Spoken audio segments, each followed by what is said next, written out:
আসসালামু আলাইকুম। আগামী ৩০শে জুন থেকে শুরু হতে যাচ্ছে এইচএসসি পরীক্ষা ২০২৪। এখন শেষ মুহূর্তের প্রস্তুতি। একদম শেষ মুহূর্তে এসে কিভাবে প্রস্তুতি ভালো করা যায় তার জন্য অনেকে অনেক ধরনের আইডিয়া তোমাদের সাথে শেয়ার করতে পারে। তোমাদেরও অনেক ধরনের আইডিয়া আছে, তোমরা অনেক টেকনিক তোমরা ফলো করো। অনেক টেকনিক অনেকে তোমাদের সাথে শেয়ার করে, আবার অনেক টেকনিক তোমাদের নিজেদেরও আছে। তো যে যে টেকনিকে ফলো করতে পারো, আমি একটা টেকনিক বলতে পারি। সেই টেকনিকটা হচ্ছে যে তোমাদের পরীক্ষাটা হবে ৩ ঘন্টা। ১০০ নম্বরের যে পরীক্ষাগুলো ৩ ঘন্টা পরীক্ষা হবে। তো তোমরা পরীক্ষা ভালো করার জন্য একটা কাজ করতে পারো, সেটা হচ্ছে তোমরা এখন থেকে প্রতিদিন ৩ ঘন্টা করে, এখন থেকে প্রতিদিন ৩ ঘন্টা করে নিজেরা বাসায় পরীক্ষার মতো করে তুমি একটা মডেল টেস্ট যেভাবে দেয় ঠিক সেভাবে দিতে থাকো। যেমন ধরো তোমার টেস্ট পেপার আছে, টেস্ট পেপার থেকে একটা বোর্ড কোশ্চান কিংবা একটা কলেজের কোশ্চান তুমি নিয়ে সেটা তুমি ৩ ঘন্টা ধরে প্র্যাকটিস করো। সৃজনশীল প্লাস এমসিকিউ। আবার ধরো তোমার টেস্ট পেপার নেই, তো কি হয়েছে, তোমার বই তো আছে, বই থেকে তুমি যে কোনো 7টা সৃজনশীল টার্গেট করো, যে 7টা সৃজনশীল করবো আমি 2 ঘন্টা 30 মিনিটে, কিন্তু আমি উত্তর দেখবো না। টু বি অনেস্ট, নিজের প্রতি অনেস্ট থাকবা। বি অনেস্ট টু ইউরসেলফ, নিজের প্রতি অনেস্ট থাকবা। তো উত্তর দেখবা না, ওইটা 2 ঘন্টা 30 মিনিটের মধ্যে 7টা সৃজনশীল আর এরপর 30টা এমসিকিউ যে কোনো জায়গা থেকে একদম না দেখে তোমরা কি 30 মিনিটের মধ্যে সলভ করার চেষ্টা করবা।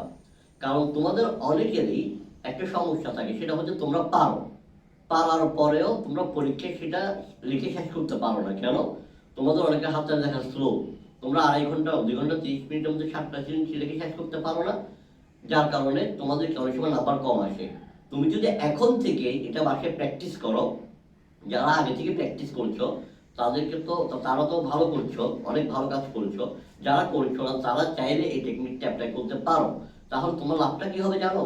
তাহলে তোমার লাভটা হবে, তুমি যদি এখনো তুমি যদি 2.5 ঘন্টার মধ্যে 7টা সৃজনশীল উত্তর করার জন্য প্রিপেয়ার্ড না থাকো, তারপরেও কি তুমি যদি এই হাতে যে অল্প কয়েকদিন সময় আছে, এই অল্প কয়েকদিন যদি প্র্যাকটিস করতে থাকো, তাহলে হয়তো তোমার 2 ঘন্টা 30 মিনিটের মধ্যে 7টা সৃজনশীল উত্তর করার তোমার প্র্যাকটিসটা হয়ে যাবে এবং তুমি পরীক্ষা গিয়ে 7টা সৃজনশীল 2 ঘন্টা 30 মিনিটে কমপ্লিট করতে পারবা।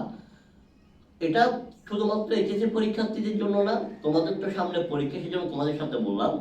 এইচএসসি পরীক্ষার্থী ছাড়াও যারা যে যে ক্লাসেই পড়ো, যাদের পরীক্ষা দিতে হয় সামনে, যাদের অর্ধবার্ষিক অথবা বার্ষিক পরীক্ষা আছে, যে যে ক্লাসের হোক তারাও চাইলে এটা বাসায় অ্যাপ্লাই করতে পারো। শুধু এইচএসসি পরীক্ষার্থীদেরকে দিয়ে কেন শুরু করলাম, কারণ সামনে এইচএসসি পরীক্ষা। এছাড়াও অনেকে স্কুল কলেজে পরীক্ষা দিতে হয়, অর্ধবার্ষিক বার্ষিক পরীক্ষাগুলো দিতে হয়, তারাও চাইলে কি করতে পারো, এই টেকনিকটা ফলো করতে পারো। যারা আগামীবার এসএসসি পরীক্ষা দিবে 2025 সালে, তারা চাইলে এখন থেকে এই টেকনিকটা অ্যাপ্লাই করতে পারো, কারণ তাদেরও 3 ঘন্টায় পরীক্ষা হবে। আর এই কাজটা তোমরা করার চেষ্টা করবা সকাল 10টা থেকে 1টার মধ্যেই। একদম পরীক্ষা শুরু হয় সকাল 10টা থেকে 10টায় আর শেষ হয় 1টায়। ঠিক তুমিও বাসায় ঠিক সেভাবেই কি ওই প্রিপারেশনটা নিতে থাকো। অন্য যে কোনো টাইমে 3 ঘন্টা তুমি ধরে প্রিপারেশনটা নিতে পারো, তবে তোমার জন্য সবচেয়ে উপকার হবে তুমি যদি সকাল 10টা থেকে 1টার মধ্যে প্র্যাকটিসটা করো। তাহলে তুমি একদম পরীক্ষা হওয়ার মতো একটা পরিবেশ সৃষ্টি করে বাসায় যদি তুমি এই প্র্যাকটিসটা করতে পারো, তাহলে তোমার প্রতিদিন সকাল 10টা থেকে 1টার মধ্যে প্র্যাকটিসটা হয়ে গেলে তুমি পরীক্ষা হলে গিয়েও নার্ভাস হবে না, তুমি পরীক্ষা হলে গিয়ে সুন্দরভাবে উত্তরটা করতে পারবা। আমি আবারও বলছি, এটা যদিও শুধুমাত্র এইচএসসি পরীক্ষার্থীদেরকে এই মুহূর্তে সাজেশন দিচ্ছি, কিন্তু এই সাজেশনটা সবার জন্য, যারা পরীক্ষা দিতে যাও, যাদের সৃজনশীল হাতে দেখা স্লো, যারা শেষ করতে পারো না, তারা যদি এই টেকনিকটা অ্যাপ্লাই করো, তাহলে তারা অবশ্যই আশা করি ইনশাআল্লাহ আল্লাহর রহমতে তোমরা 2 ঘন্টা 30 মিনিটে 7টা সৃজনশীল শেষ করতে পারবা। পাশাপাশি 30টা এমসিকিউ, ওই 30টা এমসিকিউ কি তোমরা বাসায় প্রিপারেশন নিতে থাকো। ধন্যবাদ। আসসালামু আলাইকুম।